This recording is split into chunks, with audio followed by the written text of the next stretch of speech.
PSC, Mrs. Kisotu, commissioners, colleagues from the ESCC, our partners from the PSC, DCI, and the media.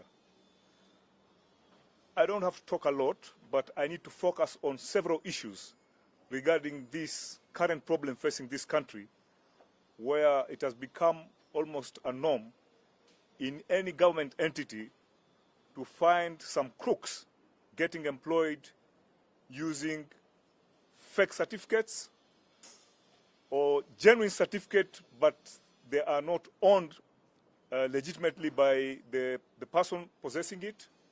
And the example here is we have cases, Chairman, where you find somebody has got a genuine degree from a university, but he used a fake Form 4 certificate to get admission. Somebody having a genuine degree, but he has used a relative certificate, Form 4 certificate, to gain entrance to the university.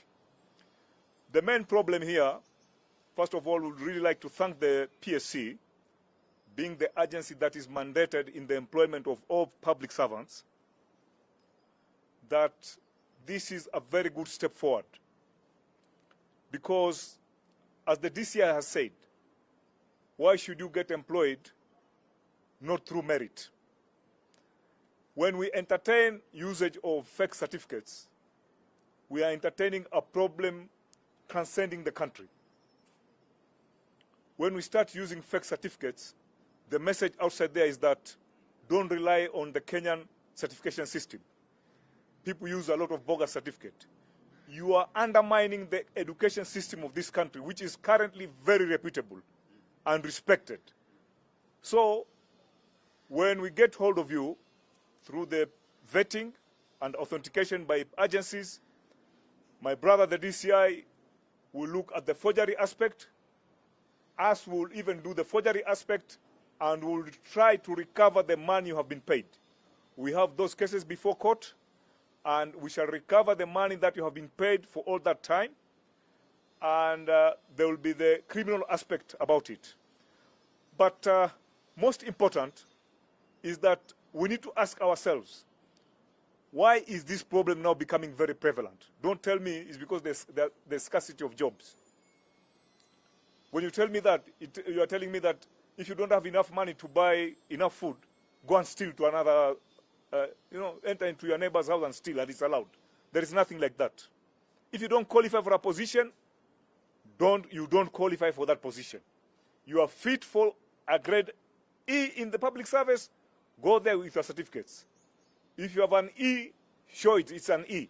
If you have an A, show it's an A. If you have a degree and lower, it's a pass, show that I have a degree, it's a pass. There's no problem with that. But when we allow that, the main problem, and Chairman, this is something that you need to know, this problem is encouraged by senior officers in all those entities. If it is county, you find the governor is the culprit. He even goes and tells the young men, tafuteni makaratasi ya uongo River Road, mulete muandikwe kwa sababu mulinifanyia campaign. It has happened. So you can see a whole governor encouraging young people to commit a crime. Or if you are head of a state corporation, na sasa unajua mimi hapa nimekuwa mkubwa na nataka kulift watu kutoka kwa village yangu, leteni makaratasi hapa. The recruiting officer is told, look at the other side, let this young man get employed. But the message to us is very simple. You get employed. I know we have limitation in terms of resources, but when the DCI, when the ESCC, when the PSC get hold of you, there are two aspects there. The criminal aspect, you will end up in jail. And second, whatever you have been paid, ESCC will try to recover. So that is the way it is. And Chairman and your team, we are very thankful. And thank you for inviting us, because you are showing the public that after you have done your job, the enforcement agencies will take over. The other thing that we request, especially to our members of parliament, we need laws to be amended on how to deal with this kind of problem. Because right now, as ESCC, when we get hold of people with fake certificates and we charge them before court, you find a case is taking 3 years. For us as investigators, it took us half a day to check with Kenya National Examination Council that your certificate was fake. But by the time we prepare the file to the DPP, it goes to court. It takes years for it to get concluded. So we want laws that agencies like PSC, given those kind of powers, that they can give a sort of a summary and is taken to court, and a ruling or judgment is given immediately. Because without that, this problem is increasing, and we need a better way of making sure that there's proper deterrence and prevention of those who may think of doing or committing the same offense. So with those remarks, I think, Chairman, we'll go through your report.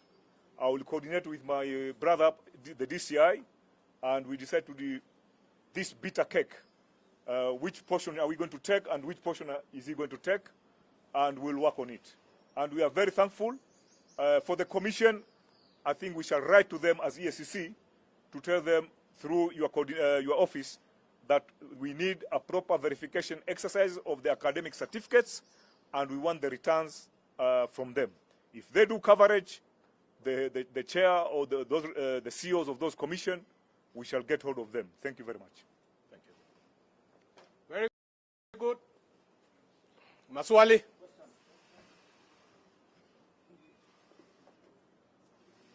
Go ahead.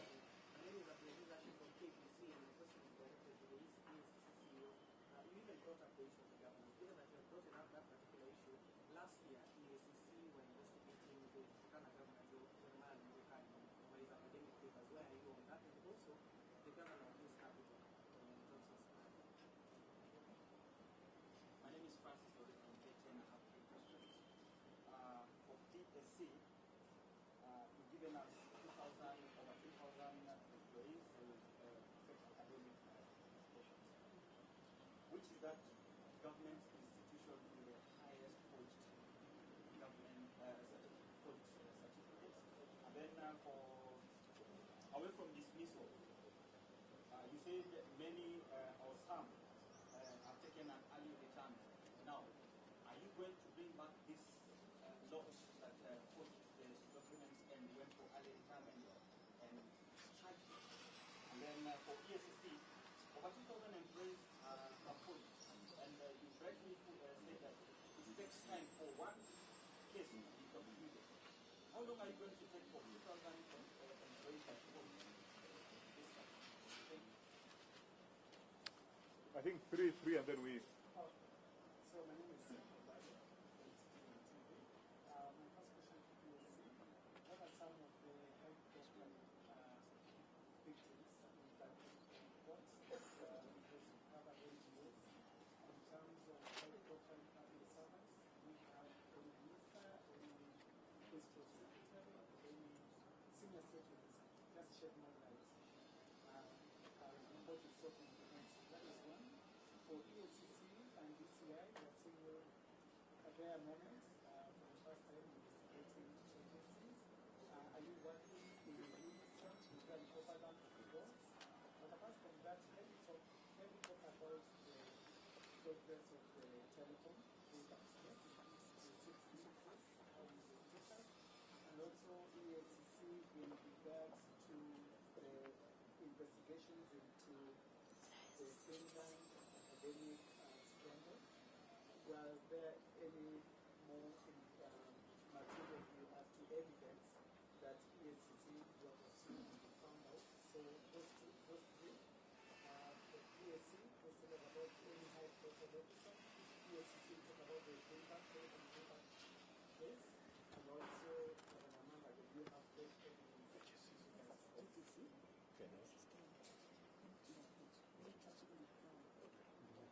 Okay, let's answer those ones first. I'll answer the last ones, then you'll answer the Turkana issue. Be sympathetic to us. We are bald-headed. The sun is very hot. For the question of the yes. Sorry for that. For the question of the governors about the academic certificates, we are still pursuing them. We are still following them. Like you understand, the one for Nairobi is also passing through another jurisdiction, and that one takes time. You see, the most important thing is to get the hard evidence. When we rush through sensationalism of the media and the hyping by the public, we may go wrong. The cases are still active. The other question that you asked was about my friend said about the 2,000 cases. Yes, these cases are many, and that is why we are looking at what is the key problem of this issue. One of the biggest problems is that 20 years ago, many countries adopted what you call security-proof certificates, where they are marked like the logbooks that we have. They have a computer mark. Here in Kenya, until recently, the government printer was still printing certificates that if you get one from River Road and the government printer, you can't tell which is the genuine one and which is not. So while we are doing this kind of activities of trying to verify, we need other players to come on board. Otherwise, you will be trying to put a fire and there's another guy that is just leaving the fuel, adding fuel to the fire. So what we are saying here, we need an integrated system of addressing, and it's not only certificates, even government receipts. Today we have a problem in land's office. You have somebody with land and there are 3 titles, 4 titles. They go to court and spend years to determine who is the owner. If we had tamper-proof, security-proof documents, which is the way forward through automation, most of these things will be history and we'll be having very, very few people who can forge these certificates. The other one, somebody talked about the Mandago case. It was done by DCI. We also did our part. For the DCI, it is ongoing in court. As we found our own investigation on the financial flows, we have submitted the file to the DPP. It is still with the DPP. Although we found money that were embezzled, and we have evidence on that. I think that's all.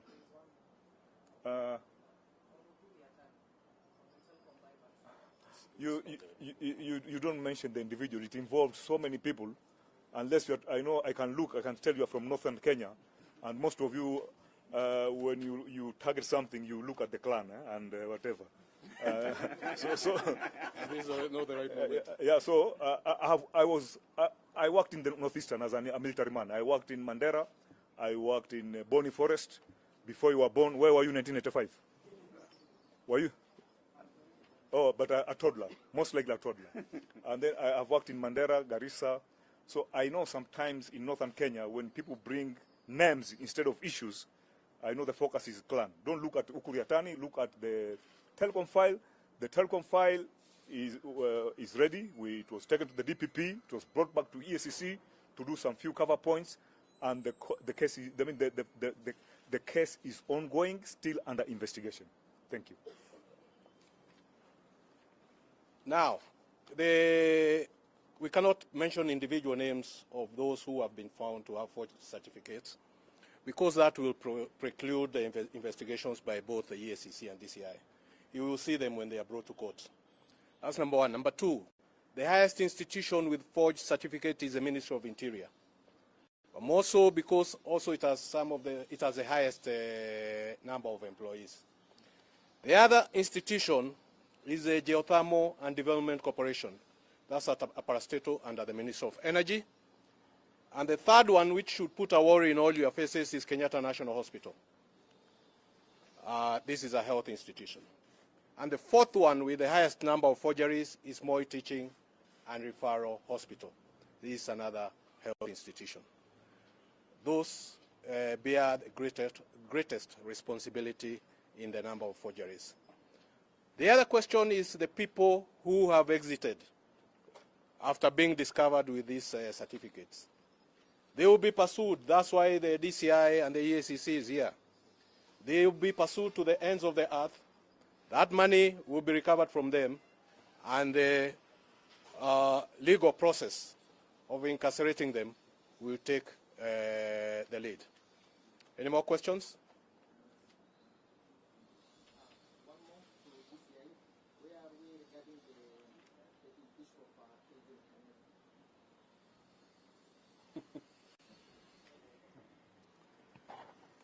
agent? Thank you very much. The issue of Kelvin Kangede.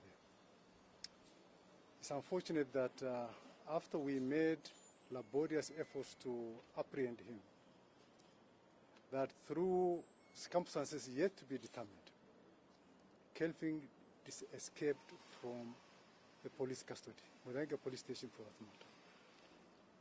But so far so good.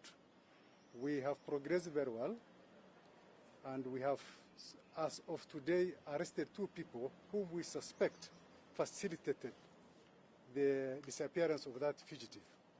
So in the fullness of time and very soon, we should be able to apprehend him and also take action against all persons who aided or abetted the escape of Kevin from lawful police custody. Thank you. Yeah. Are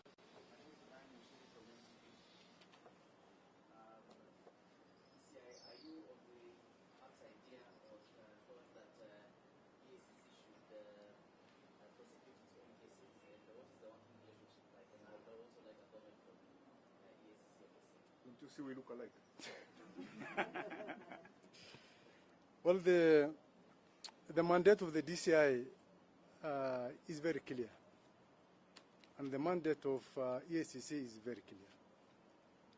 We have been vested with the responsibility of criminal investigations, and by virtue of officers of the National Police Service, we have been empowered by law to investigate and enforce all the laws and regulations within our republic. So nothing would stop the DCI from investigating the report that has been just submitted to us by the chairman. And nothing also would stop the EACC from investigating. So who is to investigate what? Those are administrative issues that we shall discuss between the 2 agencies. Otherwise, there isn't any issue of role conflict. Thank you.